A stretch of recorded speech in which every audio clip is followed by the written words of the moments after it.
Hello, this is Brighton Magwizi. Thank you so much for tuning in. I'm so excited, and it's indeed a beautiful day. I'm sure God is going to be blessing us and teaching us a lot of principles. Probably you're watching this video and you're working for somebody. Maybe you're an employee. This is the very best video. This is the right video for you to watch, because I'm going to be teaching the principles, the secret ingredients of how you can actually become a top-notch employee.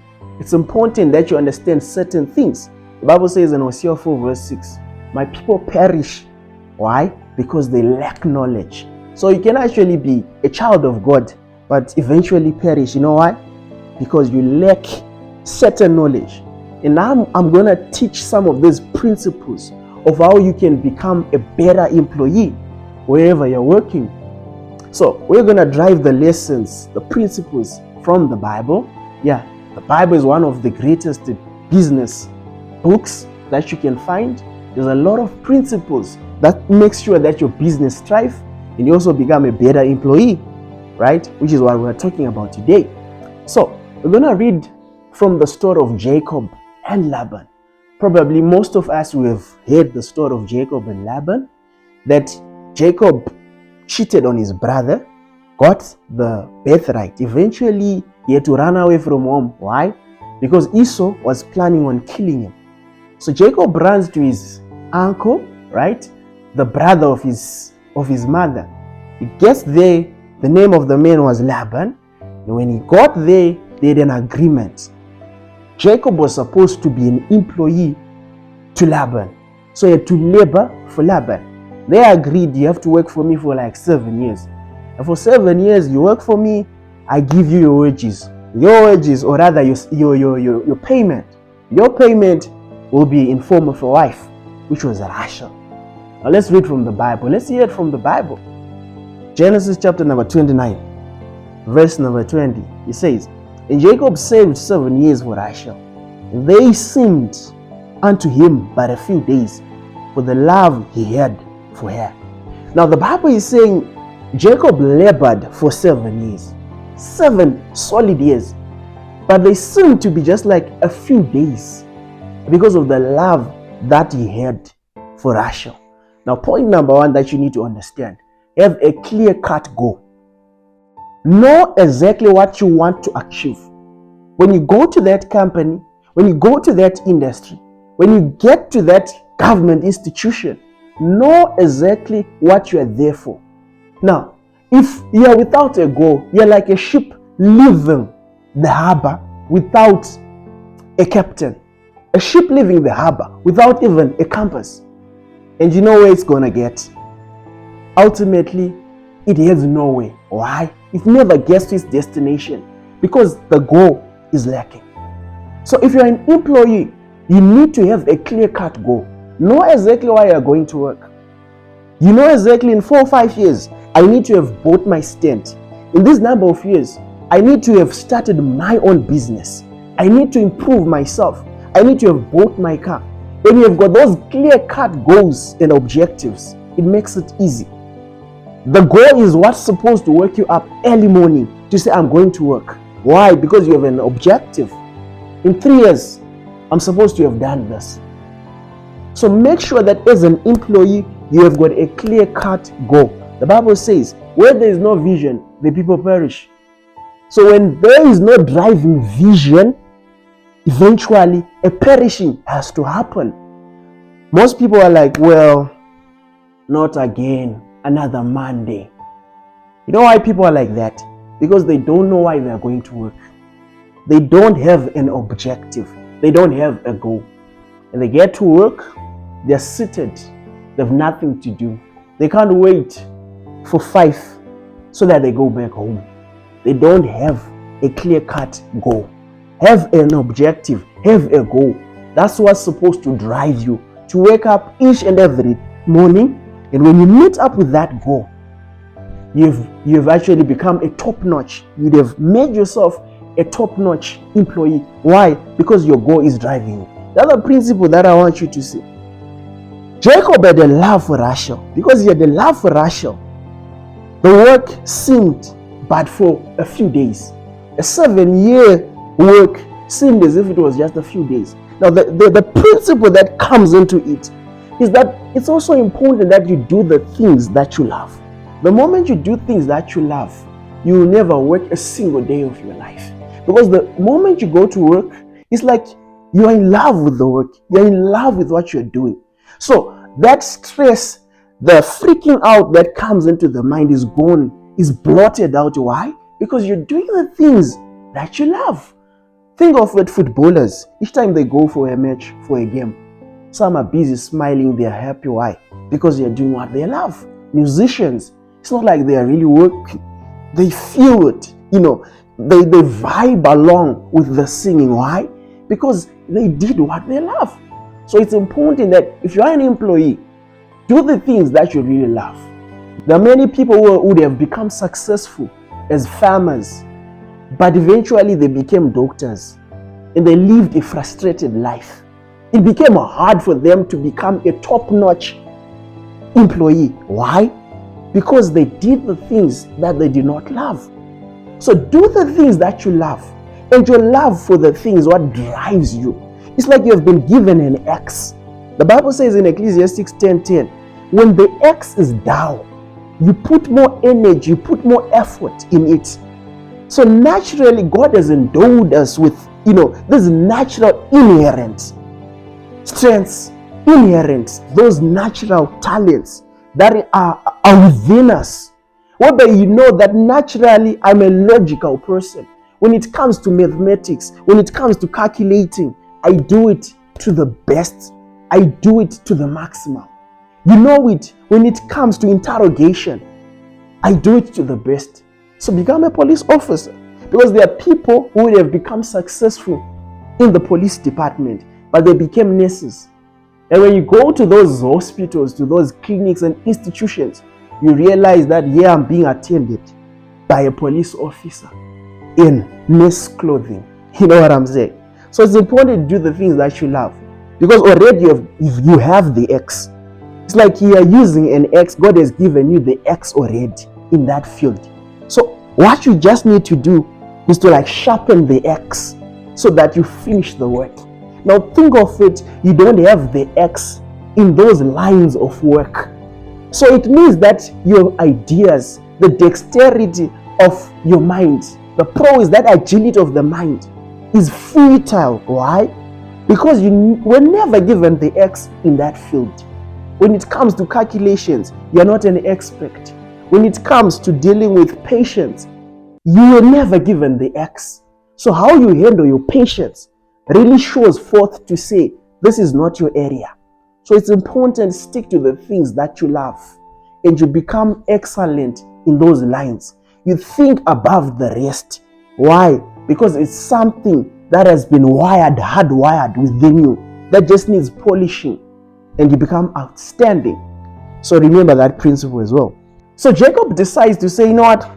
I think I've labored. After laboring for 7 years, he had to labor for another 7 years. Why? Because Laban had cheated on him.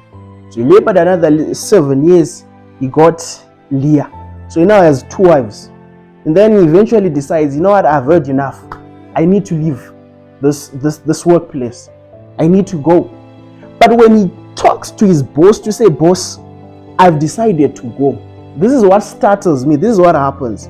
The verse reads in chapter 30, verse number 27. And Laban said unto him, I pray thee, if I have found favor in thine eyes, tarry, for I have learned by experience that the Lord has blessed me for thy sake. So Laban is saying, you know what? If I have found favor in your eyes, please don't go. He's begging the employee not to go. Why? Because he's saying the business is flourishing. We now have a lot of branches out there. The industry is really flourishing, and I know it's because of your presence. Mind you, I want you to understand that before Jacob came, there were other employees that were working and laboring for Laban. But he does not talk of these employees. He knows that there's something that Jacob was putting in that has made the business to flourish. My question is your boss able to say, don't go, for I have learned by experience that I am flourishing because of your presence? or your boss can't wait to kick you out of the company. And if he kicks you out of the company today, by tomorrow he has another person probably that performs better than you. So Jacob was working his best. He put all his hours into the work. He put his heart in it. And he brought ideas that were causing the company to thrive. So it's important that you put your best. Work the hardest that you can. Most people, they want to measure the energy and the strength they put into it. And they're always calculative to say, no, I have worked for these hours. No, I don't want to work anymore. They're so calculative. One person says, when you work for more than what you are paid for, a time will come when you will be paid for more than what you have worked for. So make sure that you do it the best. There are people who simply go there at work, they come late to work. You know you're supposed to start at 8, but you come at 9. You know lunch is supposed to finish at 2. But what happens? You come in back at 2:30. You're supposed to knock off at 5. At 4:30, you're already gone. So all these habits, they compound. And you're being tested. Someone is watching you. They see what you're putting in it. They see the love that you have for the work. And now because you don't have love for the work, you went there simply to get the money. Definitely, they will not wait to get rid of you. So do it your own, put your level heart into it. And when you do all these things, putting your heart, working hard, bringing ideas that bring life to the company, the boss can't risk losing you because of the work and the energy that you put in the company. So now they are discussing, I've labored for this amount of time. So what are you going to reward me? Let's read from the Bible. Verse number 30. Jacob is now naming his prizes. Or rather is actually, deliberating on the issue, discussing with the boss. Verse 30 says, chapter 30, verse number 30 of Genesis. For it was little which thou hadst before I came, and it is now increased unto a multitude. And the Lord hath blessed thee since my coming. And now when shall I provide for my own house also? Now Jacob is asking, when I came, he had little. He had a few cattle, little sheep. He had a few things. But the business has flourished because of my presence. So Jacob knows what he brought to the company. He knows all his efforts, all his labors that he brought to the company. My question is, as an employee, are you able to sit down with your boss and say, boss, when I came, things were not working well, but see where the company now is at because of my presence? Are you able to say these words? Remember, I'm just sharing with you some of the ingredients that make you a top-notch employee. So are you going to say those words? Most of the time, we can't say the words. Why? Because you never put your heart to it. You know that you were slackening. You know you were lazy in the work. So Jacob is saying, what is in it for me and my family? Yes, I have fattened your pockets. Jacob is being objective. So a time comes where you need to be objective, to say, what is my family going to reap out of it? What's my family going to get from all my labors? Be objective. What I mean, you need to discuss. When you have proved beyond reasonable doubt that you're the best employee, sit down with your boss. Know what you're getting out of it. I know of a man having labored for his employer for many years. The day the man died, he died before even getting his retirement package.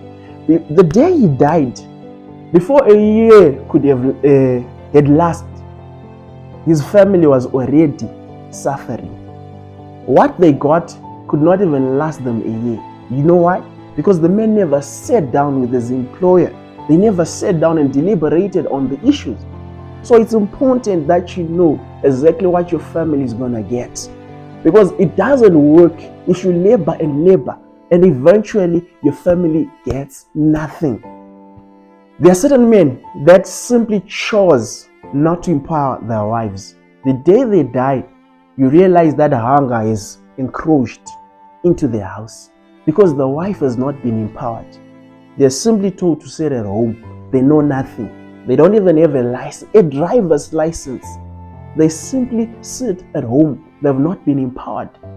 So it's important that even if you are a husband, right, you're working there out there, empower your wife also. Because the day something happens to you, that's when you realize that you made the gravest mistake. So when you name your price, when you talk, when you deliberate and speak to the boss, you can't be heard. The reason why you're not being heard, when you say, you know what, I want an increment, you're crying foul because you want a package, a better package. And you know you're not going to get it because of how you were working, how you were slackening in your workplace. So just make sure that you do the best. So that when you do the best, you can sit down with your boss and deliberate on the salaries. You can speak about an increment and you certainly get it. Why? Because your boss can't risk losing you. The problem is your boss right now can't wait to fire you because you have influenced all the other employees. You're bad-mouthing the boss. Gossip, you're so engulfed into a lot of gossip. You don't know what you came for, what you came to do in the company. So just be objective as that. Know exactly what you want to do at work. Do what you want to do. And when you do that with all your heart, even if you name your price, you can't be it. Now hear what Jacob says. Verse number 31. And he said, what shall I give thee? And Jacob said, thou shalt not give me anything if thou wouldst do this thing for me. I'll again feed and keep thy flock. I'll pass through all thy flock today, removing from whence all the speckled and spotted cattle, and all the brown cattle among the sheep, and the spotted and speckled among the goats, and of such shall be my hire. I love verse number 34. Verse number 34, and Laban said, behold, I would it might be according to thy word. So Jacob is naming his price. He says, this is what I want. I want everything that is speckled. He names his price. And verse number 34, Laban simply says, at your word, I will give you everything that you have required or requested of me. Why is Laban granting the young man as requested? Because he was an exceptional employee. He put his heart in the work. So it's possible to name your price depending on how you were laboring within the company. Let me tell you something. The reason why your boss never agrees to anything that you say is because sometimes you're not bringing value to the company. You're not bringing value. Proverbs 22 says, see then a man that is diligent in his work. You walk before kings and not mere men. So when you are diligent in your work, the Bible is saying you will walk before kings. So what elevates you is the value that you put in your work. I used to think that the reason why I am broke and I have no money is because, you know what, the companies are not paying people a lot of money. Now I realize that's not the real point. The real point is the reason why I'm broke is because that's the level of value that I'm bringing the company. So if I deserve $5 an hour, it's based on the value that you bring to the market. So the market rewards you not based on what you want, but based on the value that you bring to the market. So that's why you realize that two engineers sat in the same class, same lecturers. The other one is getting $50 an hour. The other one is getting $5 an hour. Same engineers, same class, same syllabus, same everything. Why is there a difference? It's because this one, the value they are bringing deserves $5. The other one, the value that they are bringing deserves $50 an hour. So it's not an issue of you being, you might be valuable to your family. You might be a valuable brother. You might be a valuable sister. But that's not what defines the amount of money that you get. It's about what you're bringing to the marketplace. That's how the world runs. That's how it works. It's about the value that you are bringing to the marketplace. So you need to make sure that you bring in a lot of value. Invest your time. If you're there at work, start reading along the lines of what you're doing. Bring valuable ideas, $1 million ideas that make the company to flourish. So that the day you sit down with the boss, you start asking for an increment. You start talking about packages. You start talking about all these other benefits. You can't be had. You know why? Because you have brought value on the table. You're bringing value to the marketplace. Eventually, Jacob chose to leave Laban. Still chose to leave Laban. Now, this is another point. Always remember this. If the thing is not working, when you realize that it's not working, number one, you need to be planning to leave the place. At least plan to leave the place. So it's important that you know when to leave. Jacob realizes it's time to go. I've worked for you, Laban. You have not been a faithful taskmaster. You've been changing my wages time and again. 10 times. The Bible says, 10 times you've changed my wages. And Jacob knew exactly when to leave the old man. He says, enough is enough. There's so many people that are not even planning to leave their workplace. You know what you're getting is not even enough. You've labored all your life. Right now you're still renting. The money you get is enough to pay your rent and just get transport money and go back to work. So make sure that when you realize it's not working for you, at least plan to leave. It's not like Jacob had a plan to say, what am I going to do next? It's not like he has a clear-cut defined, plan. But he simply chooses to say, I need to go. What I have amassed, what I have gathered for myself, I think it's enough to sustain me as I make my next move. So make sure that you're planning to move. If you realize it's not working for you, go start your own thing. Start gathering. When you have that objective to say, you know what, next year I need to leave this place. Start gathering. Start planning. Open up a small business for yourself and do the thing that really works for you. It's important that you incorporate all these principles that I was sharing with you. Take the holistic approach to all these principles, and your life will never become the same. You become a clear-cut, top-notch employee. These are some of the secrets to becoming a successful employee. See you in the next video.